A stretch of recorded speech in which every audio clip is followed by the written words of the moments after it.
Welcome to Tilly's Trans Tuesdays. This week we discuss something super important to a lot of trans folks, and yet it so very often goes south and impacts us in so many ways. Cis, spousal, and partner support during transition.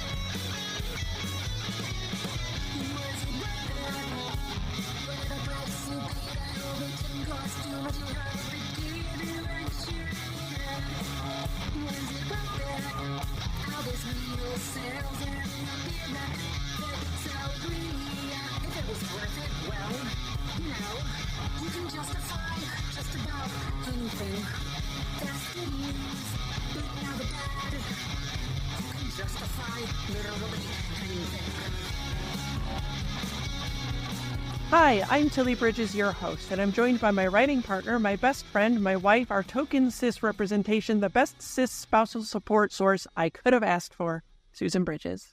Dang, that's hard to say. It is. Look Cis spousal support. Yeah. What did you do? I made it through okay. All right. In a first for this show, we've got two guests this week, and I think it'll be clear why very shortly. Andy is a non-binary transmasc illustrator, animator, and storyboard artist. If they aren't drawing or walking their dogs, they're playing D&D, where their character is either a beepy, lovable idiot or a guy in a shack on the edge of town. Sometimes both. I love that. Ben is a cis man who writes middle-grade comics and queer crime novels. He understands that bios are supposed to include a fun, humanizing detail, but is very bad at coming up with those. Welcome, Andy and Ben. Hello. Hello. And we are married. That is why we're here. Yes. Yes. You didn't put that in the bio. I didn't want to, I didn't know if you wanted to know. Yeah. No, we are an out married couple. That is public knowledge. Okay, so now I'm going to ask you a question that you've probably gotten a lot. Susan and I certainly have. You two have worked together on projects before, so what is that like for you? Because people always seem amazed that Susan and I write together and are also in a relationship, and they think they could never do that, and it's impossible. So have you gotten a lot of that? Yes, it's weird. It is weird. Like, it says something about their relationship, but it's not a good... I think maybe, yeah. This is a person I love spending time with, who I have established communication methods with. Right. Who I get along with really well. Why would I not want to also find creative expression with them? See, I feel the same way. And I don't understand the people that are like, I could never work with my spouse. And I'm like, but why? What does that say about your relationship? I hope it's not necessarily a statement of their relationship, but just how they treat people they're working with. Maybe. Or maybe they better? I don't know. Maybe they better. I don't think. Maybe they have different artistic sensibilities, or that they don't meld well, or I don't know. I mean, and I know I'm super harsh with feedback. Yeah, like you really are. Learning to be nice to you, is why we are able to work in television, I think, today. Well, sure. Because I had to learn to be nice to you first. Yeah, I could be nice to people who I'm not married to, and that actually worked out pretty well. Okay. So, Andy, let's get into talking. I got a few questions for you. Okay. What for you has been the best thing about transitioning? Man, okay. There's a lot, right? I know it's hard. I mean, on the whole, like I feel how much more it's affected my like chemical mental state. I'm just because the biggest, pretty much the only thing I've changed is getting testosterone. I mean, not the only thing. I meant like names, pronouns. Sure. Mm-hmm. But this was also like one of the most surprising things that happened was I was not prepared for how much testosterone would affect my mental stability is not the right word, but or mental stability. Yeah, that's not the right phrase. It's just how I feel level. Yeah. It's just it's hard to put into words, but because I experienced the same thing, and it was something I did not expect and didn't even know would or could happen. But the mental changes that came along with HRT, being on the right hormones for your body, it just blew me away. I feel like I had this thing last summer where for my HRT, I was on pills and they just stopped working for me, which can happen sometimes. And so it started reverting my brain like back to where I was pre-transition, and it messed me up so bad. And then I got on injections and everything went back to normal and I felt like myself again. But it was like I was losing my sense of self. It was the wildest thing. That sounds terrifying. Yeah. It was like losing your identity slowly as it happened over weeks. It was wild. But yeah, so I didn't know that so much like mental clarity and peace was going to come with that, and I've heard from a lot of other trans people and non-binary people that has happened to, and it's absolutely wild to me. I didn't know that they could revert. Like I didn't know that was a thing that could happen. That it would just stop being able to work. Yeah, it was really wild. And so when my hormone levels reversed, I started going back to the way I felt pre-transition, and I started thinking of myself accidentally with the wrong pronouns because that was what I was used to when I felt that way for my whole life, and it was so weird. It was very unpleasant. Okay, so moving on, on the flip side of that, for you, what has been the worst or maybe one of the most difficult parts of transitioning? I think just I've been very lucky and privileged in that there hasn't been that much pushback or anything like that. I guess for some people, just trying to convey what non-binary is, as opposed to I there was a period of time where I tried being just being a trans man as opposed to somewhere in between, and I was thinking that would be easy, because I was part of me wanted that because I felt like it would be easier to explain to people, as opposed to the asking of the they them pronoun, which a lot of people are not even though they them is a pronoun people use singularly all the time when they don't know the gender of the person. It's a lot less common, just I guess statistically there's a lot less of us who use they them over a she or he, and just asking for that extra bit of sort of special recognition is uncomfortable. Well, I don't think it's special recognition. It's just what you deserve and what you're owed. I mean, I think you're right though, because when you're talking to cis people, especially those who have not encountered trans or non-binary people a lot, or maybe even at all, in their heads, all there are men and women.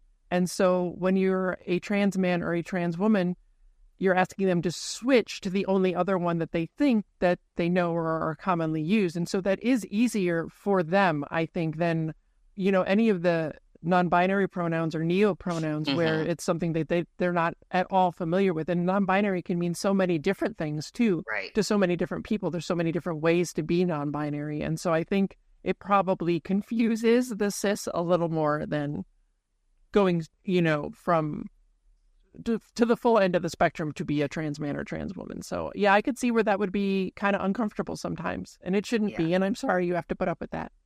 It's okay. One of the wildest things, my mom gave, when I first came out as non-binary to my parents, they were very supportive. I also don't think they fully understood.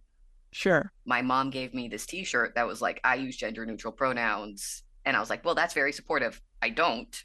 This was before I started using gender neutral pronouns. I was still using she, her, but I was this is very nice of you. And then when I actually did start asking for her to use gender neutral pronouns, it was very difficult for her. And I was just sort of confused why she was asking for one thing when I wasn't using it, and then when I was using it, it's when it suddenly affects them and they have to change what they're doing, it changes things for them. It's suddenly, this is very real now. How do I deal with that? And it can be hard because even if even when folks if they mess up your pronouns, even if you know it's accidental, it still hurts. Like, am I not being read the right way? Am I not being seen as who I am? So it's a really hard thing to deal with. Yeah. Even though it's all about them, when they use the wrong things and not us. But I'm just going to tell you my tip. Put it in your phone. It really helped me. Oh, she's talking to other cis people out there. Yes, if you... Oh, okay. Yeah, if you change it in your phone, change put the name pronouns in your phone, and the context and in the you're phone. going to see it every time you text them. It helps. Yeah. You did that with me when I first changed my name. Yeah. And you never once dead named me or misgendered me, and that was really cool. Yeah, although I guess we could talk about, like, when we talk about the past, I sometimes accidentally misgender you. You do? In I my own noticed. head. Okay. Because back then... Yeah. Yeah. And that's just the weird thing that happens sometimes where it's like my brain just reverts because back then you weren't silly. Right. Even though I was, but I wasn't. Oh, I did. Right. Well, Ben, what has that happened to you? Have you how is switching, the pronouns and everything been for you? So changing your phone is great advice. I know for us, for Andy, when I showed them that I had changed their name in my phone, I feel like that more than anything else hit them as oh, we're really doing this and this is good. I don't have a huge amount of sympathy for cis people who mess up because it's not that hard, right? Like, it's a moment of effort to go in and recategorize a person in your own mental Rolodex to be correct for who they are. And everyone makes mistakes, right? Habits are hard to reform, but it's not that difficult at the end of the day to redo, to build new habits. And I have always, from very, very early on in our relationship, it was clear to me that Andy was not a straight down the line cis woman. And so when they asked me to use different pronouns, when they asked me to use a different name, I was primed to be ready for that. Okay. And it wasn't a huge surprise, and it wasn't challenging for me at the end of the day, I guess, to refile them with their correct name and correct pronouns. I guess the most challenging thing probably was just when I was trying out different names.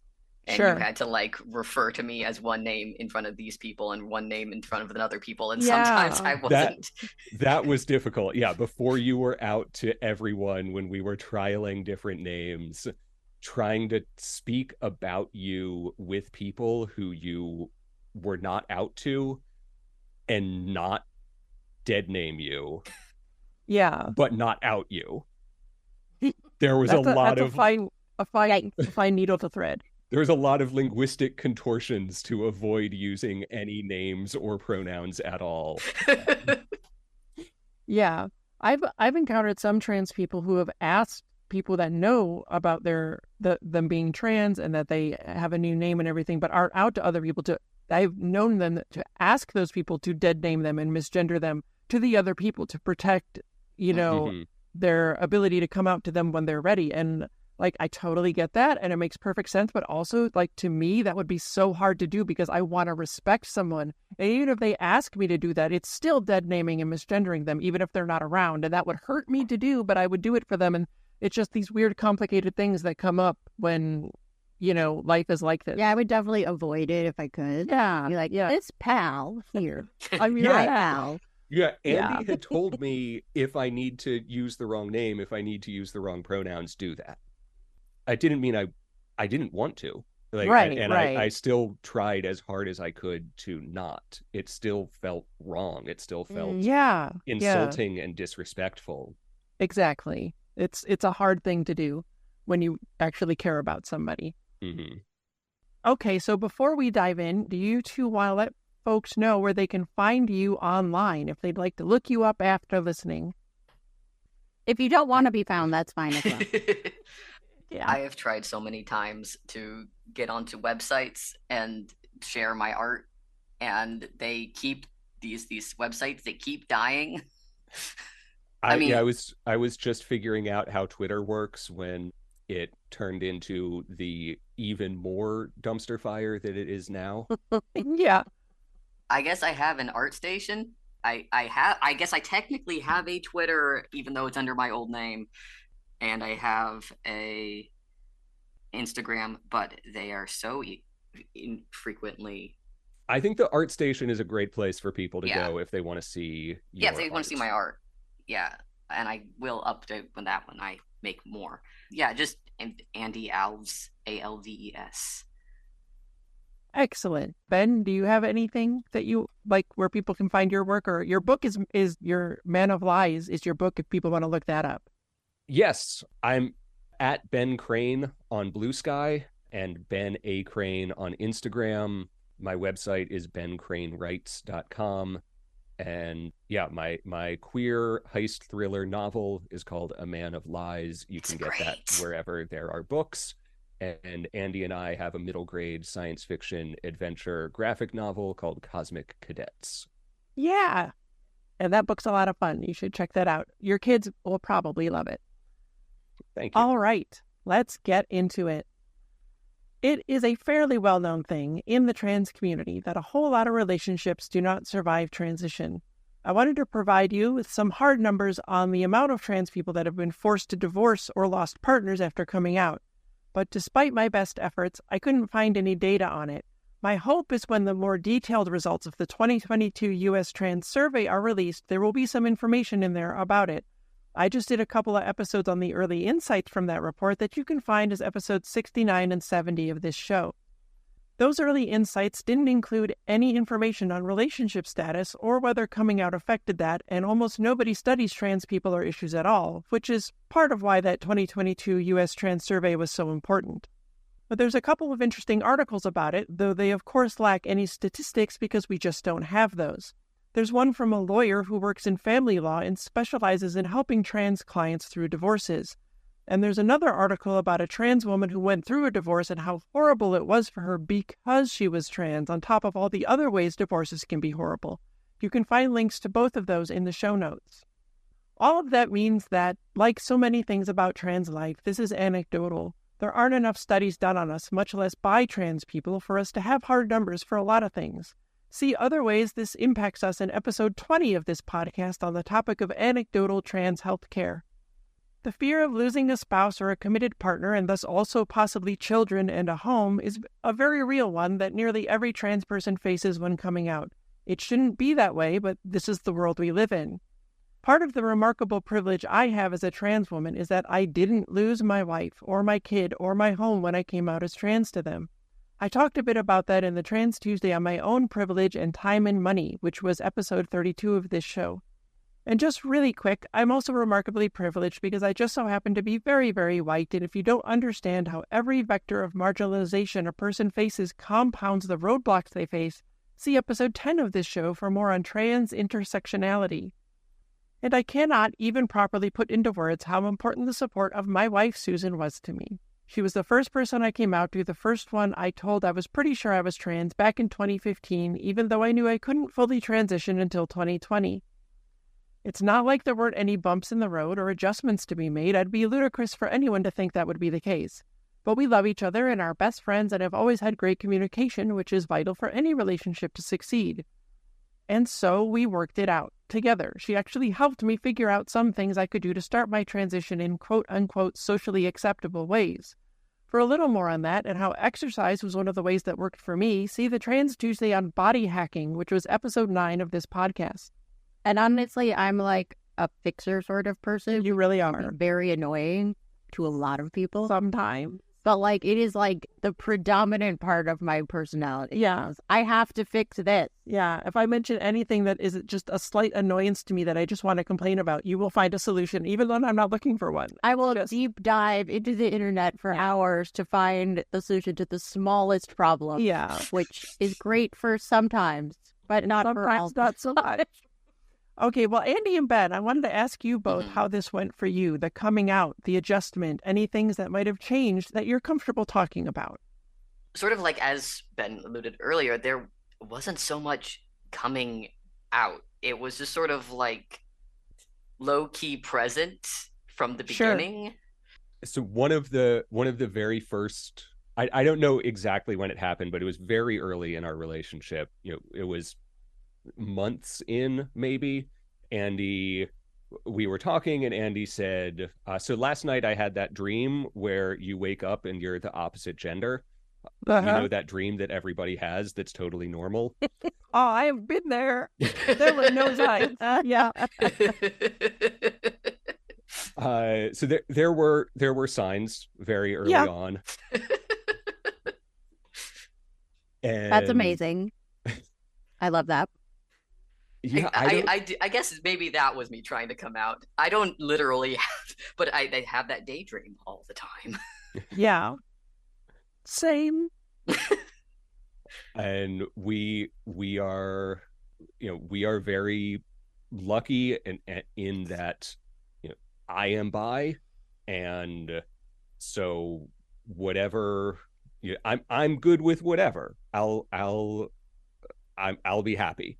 But yeah, I don't think I don't think you had a I am coming out to you as trans singular moment. No, there was many, hey, new name, hey, new pronoun, hey, I want to start using testosterone. It was just sort of like a very slow, piecemeal progression.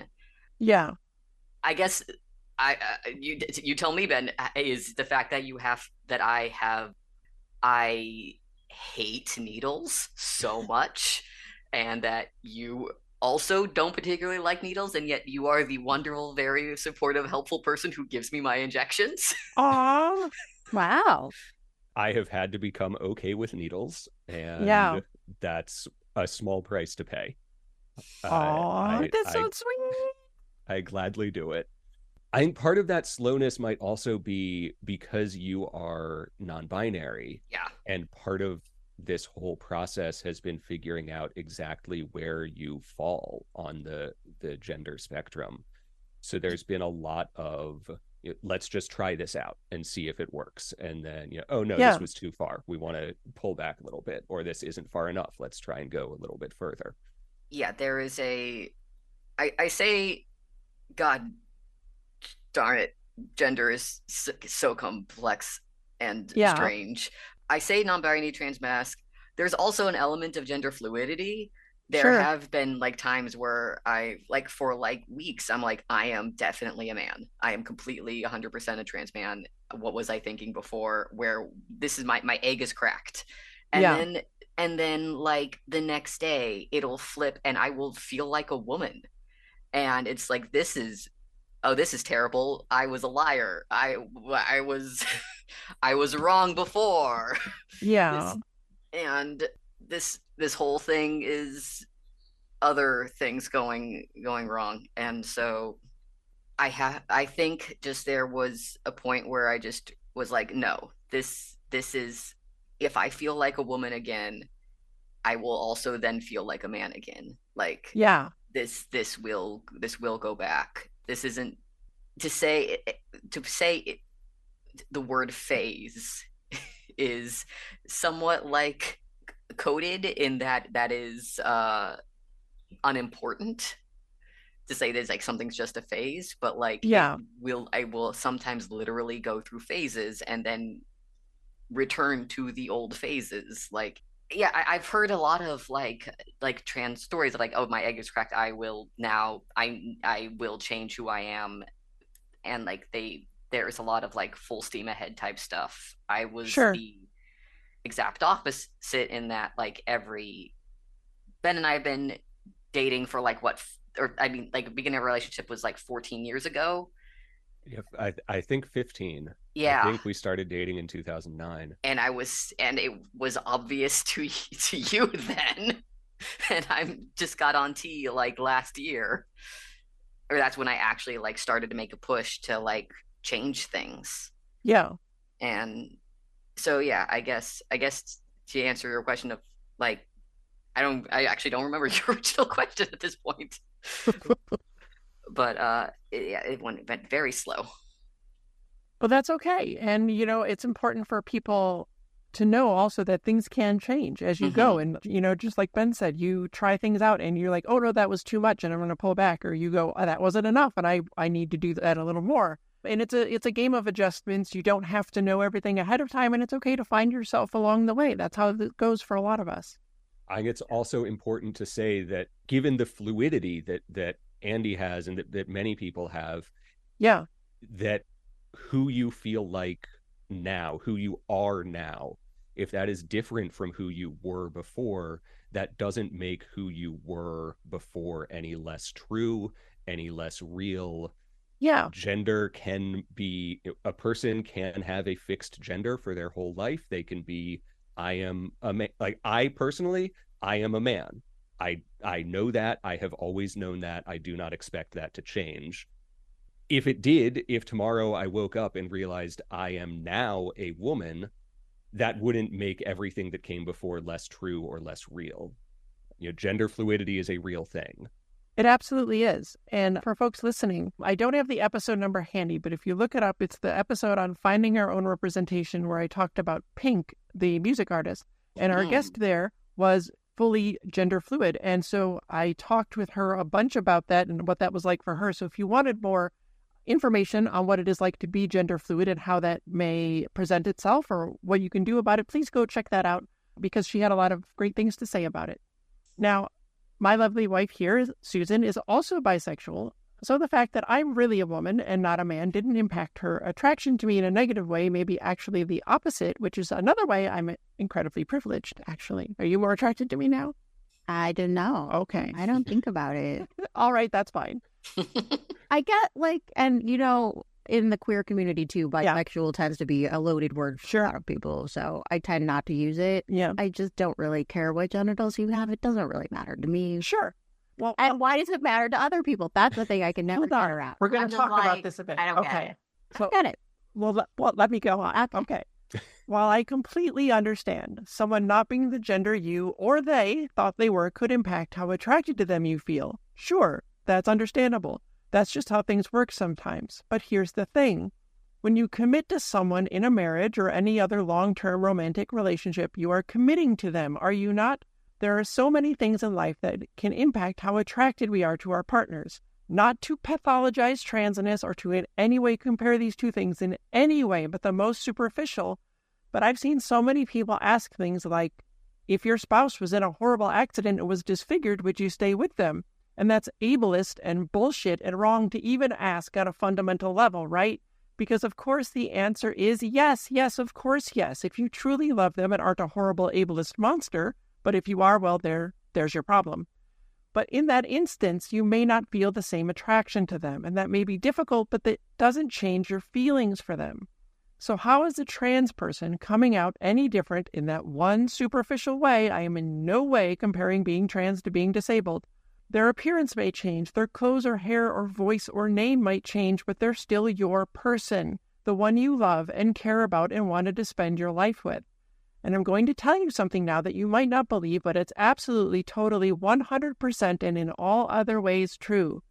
I have zero attraction to men whatsoever. But if Susan discovered she was a trans man, I would fully support her, help her with transition in any way I could, and absolutely stay married to her for the rest of my life because she is my person. And I just want to say, for those cis folks out there who are worried about sex if their partner transitions and they're not normally attracted to that gender, look, there are other options, ways to figure things out. Sex is important to a lot of people. I like the sex. The sex is good, but it's not remotely the most important thing in my relationship with my wife, Now look, divorces and breakups happen for a lot of reasons. I'm not talking about those, and I'm not talking about trans people coming out and finding their true selves and realizing their marriage isn't right or what they really wanted. Those things happen. That's life. I'm talking about how trans people come out, and so often spouses draw a hard line. Quote, if you transition, I will divorce you. Quote, if you transition, I will take the children and you'll never see them again. I know multiple multiple trans people whose spouses are preventing them from transition, using the threat of lost homes, families, relationships, and children hostage to demand the person they claim to love continue living a lie for their own comfort. And that is such total bullshit. How can you ask the person you claim to love the most in the world to continue to be unhappy for your comfort? For those who have dysphoria, how can you ask them to continue living a life of isolation, pain, and agony for your comfort? That is not the deal. That's not how relationships work. That's not how any of this works. Again, not to pathologize transness, but it may help some of you to draw this illusion. For those of us who experience gender dysphoria, it can be just about the absolute worst thing in the entire world in ways you cis folks might not truly understand. See the Trans Tuesday on it for more on that, episode 59 of this show. I know multiple trans people with dysphoria whose spouses won't, quote unquote, let them transition, who are holding their relationship, home, and kids hostage. I know how it hurts them, the pain they go through, not seeing a way out and not knowing what to do. You shouldn't be forcing them to make those choices. It's unconscionable. And again, not to pathologize transness, but like if your spouse or partner fell down the stairs and broke their leg, and getting a cast so they could heal was a terrible inconvenience for you, would you ask them to just not do anything about it? Would you tell them if they got the medical help for a problem they have, you would divorce them and take the kids and kick them out? This is why I just don't understand it. How could you ask anyone to suffer through this shit for your own comfort? How could you ask anyone to put your own discomfort over their very real pain and anguish of being forced to live a lie? How could you want them to live a lie just so you don't feel weird for a little while? How? How is that love? How is that partnership? How is that even a remotely okay way to treat anyone on earth, much less the person you love the most? It breaks my brain. By the way, this is super tied in with the little thing called cis grief, where when trans people come out, cis people routinely put their own feelings above ours. It's insidious, it's awful, it's a problem. The Trans Tuesday audit can be found at tilliestranstuesdays.com. And if you're not okay with being seen as married to or in a relationship with someone of your own gender or a trans or non-binary person, then you've got some homophobia and transphobia to work through, and that's on you, not your spouse or your partner. I know it changes things, absolutely. Susan and I went from appearing to be a cishet couple to being an obviously queer lesbian couple, and that changes how the world reacts to you and how you move through it. But it's something you adjust to and figure out together. So how has that been for you two, Ben and Andy, being perceived differently when you're out together as a couple? Have you noticed a big shift? Do people treat you different? I don't think yet. I think I'm still... I think I still, like... I still think I read as woman. Like I said, like at the very beginning, like I would always dress fairly masculine. I think I still give that, like, there is a uncomfortable thing with non-binary AFAB people where some people just sort of see us as like woman light. Yep.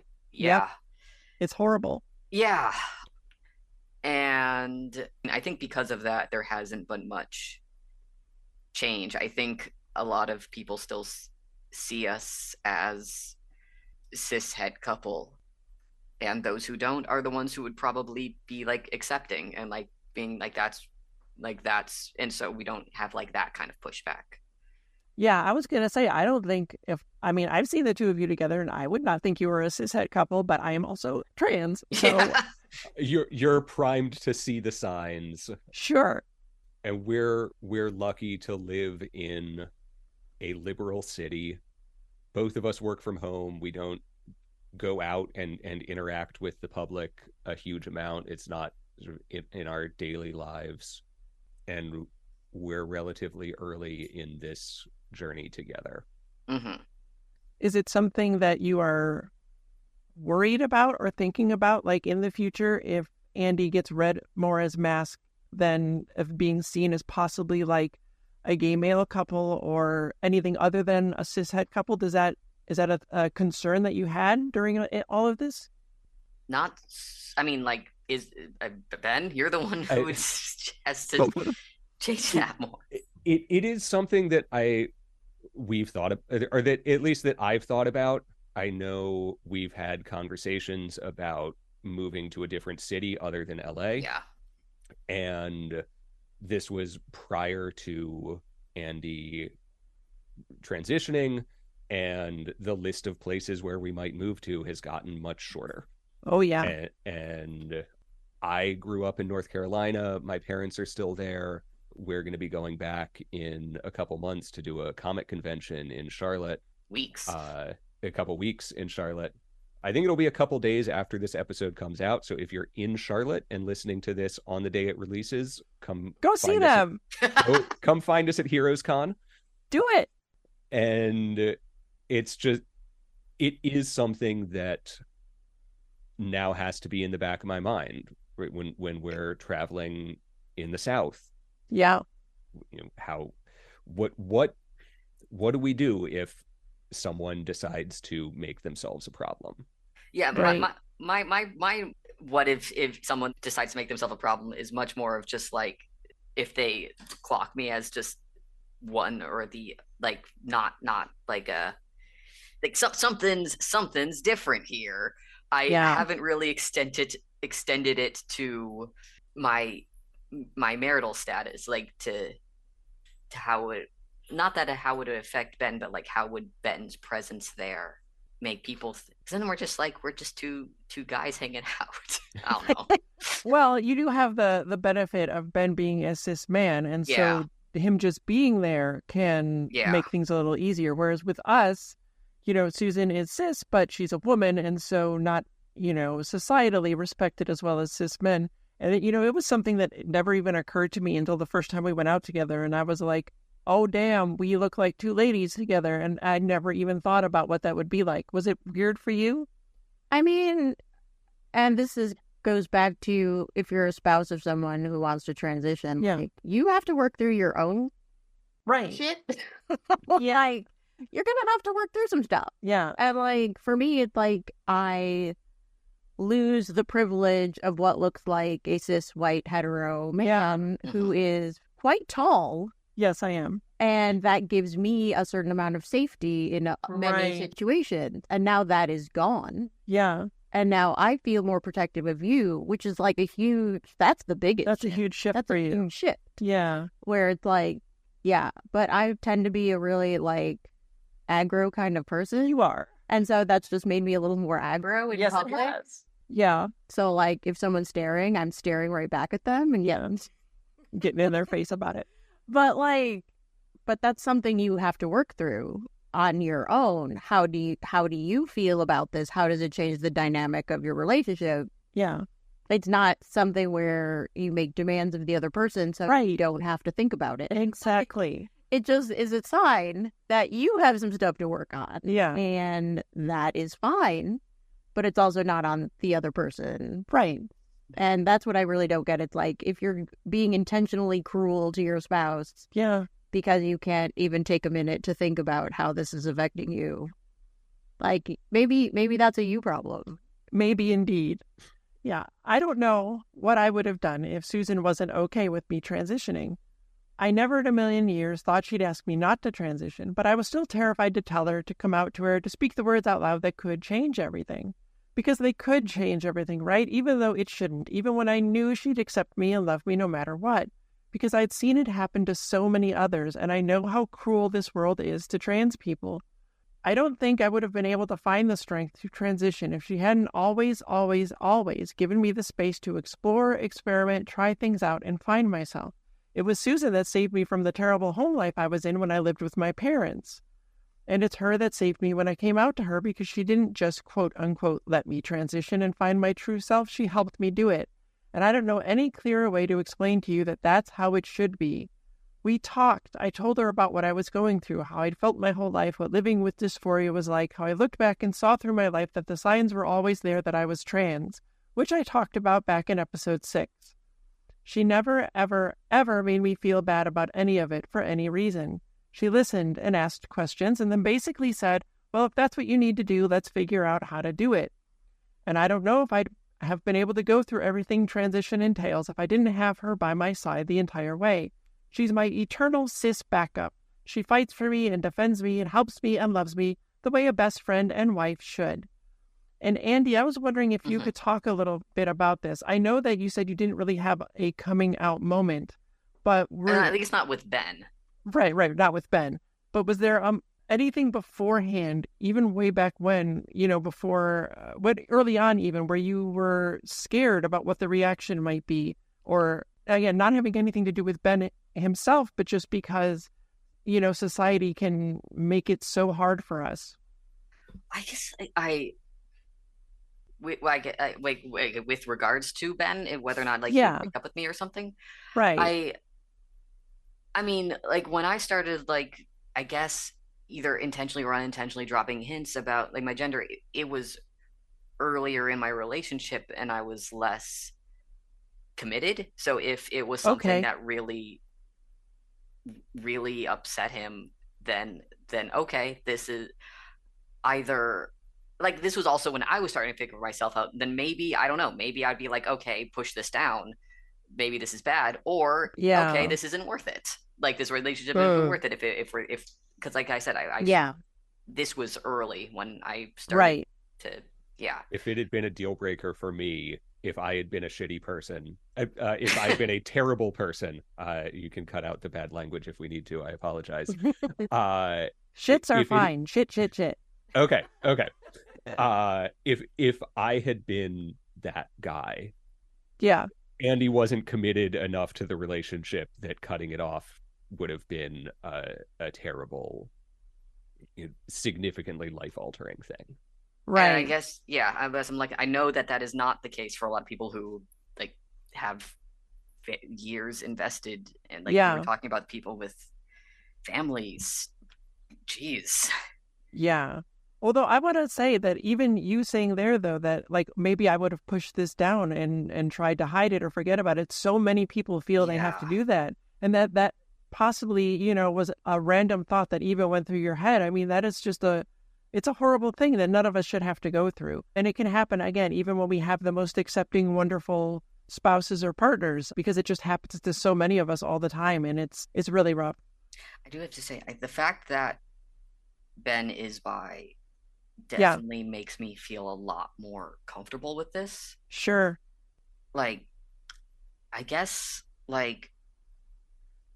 it's just if he were 100% straight and I came out, I don't know if even if he was still the most loving, supportive person, it was I want you to be able to transition. I love I want you to be happy, but I'm straight.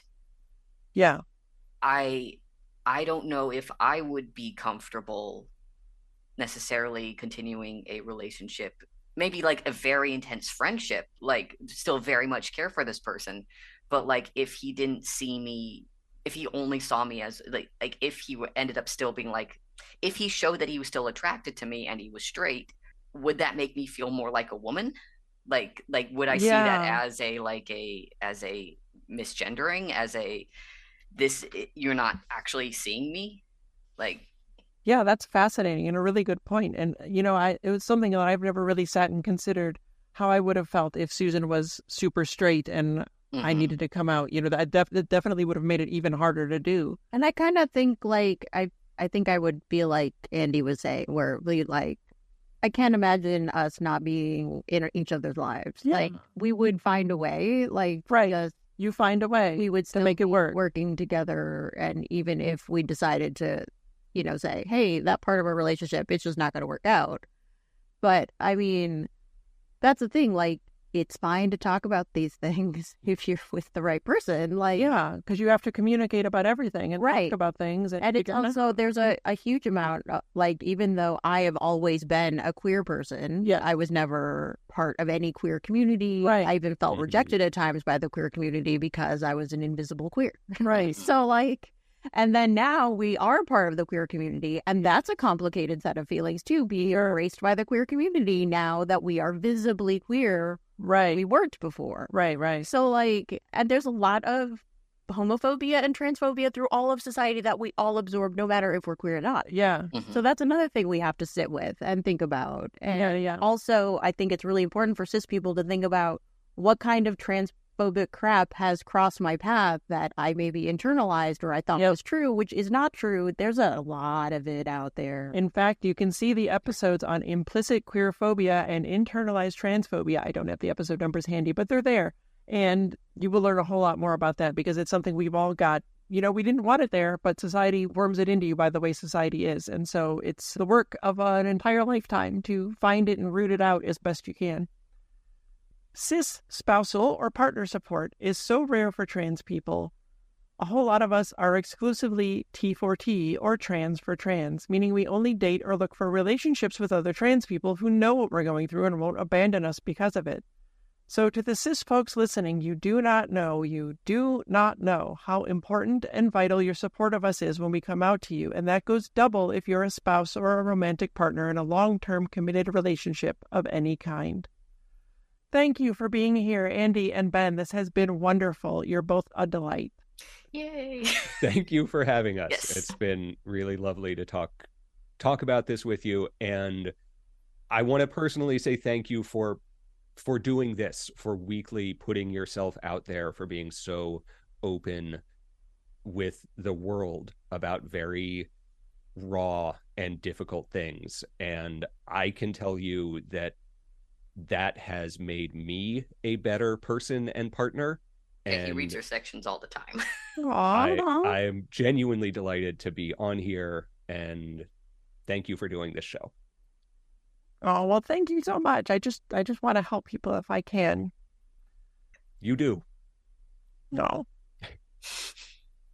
Cis spouses and partners, we need you to be there for us because society makes transition really difficult. And it shouldn't. It absolutely shouldn't. Just like you need us to be there for you. When you're married to someone or committed to them long term, that's what you signed up for. It's what loving and caring about someone is, helping them when they need it, because you want them to be happy and not in pain and not living a lie. And we need you to support our transitions. That's the job. Tilly Bridges, end transmission. Tilly's Trans Tuesdays is hosted by Tilly Bridges and Susan Bridges with audio editing and sound mixing by Jillian Morgan. The Google Doc and social media versions of this week's topic and all past topics are available at tilliestrainstuesdays.com. Special thanks to Daisy and Jane for the use of Sorry Not Sorry as our show's theme music. Please stop by and show your support at daisyandjane.bandcamp.com and soundcloud.com/daisyandjane. You can find me at Tilly Bridges on Bluesky, Twitter, and Hive, on Mastodon at tillybridges@mastodon.social, at facebook.com/TillySBridges, and on Insta and Threads at HeckYeahTillyBridges. And you can find Susan on most of those at Susan L. Bridges. You can find Jillian at Audio Jillian on Bluesky. You can join the Tillyverse Discord server by following the link at the very bottom of TillysTransTuesdays.com. We hold regular watch parties for the Matrix films and other trans movies where I do a live Q&A, and it's blossomed into a wonderfully supportive, compassionate, kind community of friends. We'd love to have you join us. For more information, visit pendantaudio.com. Thanks for listening.